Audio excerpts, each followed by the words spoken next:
Galing ah. Thank you! Kaninong iPad yan? Sa'yo! Kaya naman pala nilulubat yung iPad ko. Ginagamit mo eh.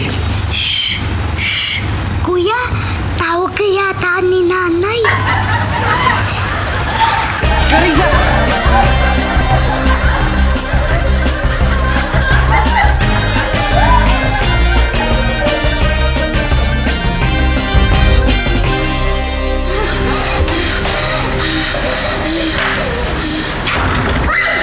Ano, pagod ka na? Pagod ka na tumakbo, no? Akin na yan. Ayoko na. Lupad na ako. Clarissa, gusto mo ba to? Oh, tatay mo. Pitoy! Ate. Diyan na! Oo, anak ko. Nakita mo na ba to? Ano yan? Galing sa doktor dun sa school ni Clarissa, di ba na physical exam sila? Anong sabi? Eto. Overweight daw si Clarissa. Overweight? Oo, bali dun sa height niya tsaka sa edad niya, masyadong mabigat yung timbang niya. Overweight. Ang tao mo kasi kaya nangyayari sa ganyan eh. Hoy, hindi naman na! Uy, Chito, hindi mo dapat pinagsasabihin yung kapatid mo na... Uy, anak!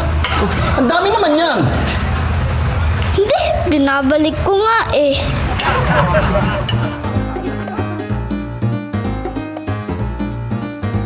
Elsa, anong gagawin natin kay Clarissa? Bakit? Eh, may mga nabasa kasi ako na hindi raw healthy yung overweight. Masama raw yun sa katawan. Eh, di ba nawawala naman yun habang tumatanda? Eh, ba't ba ako? Mataba din ako nung maliit ako ah.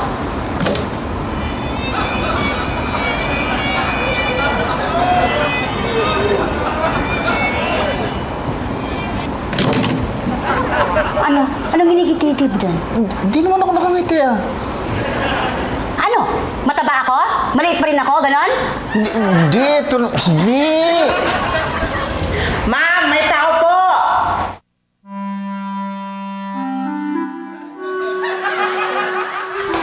Ay, Didi!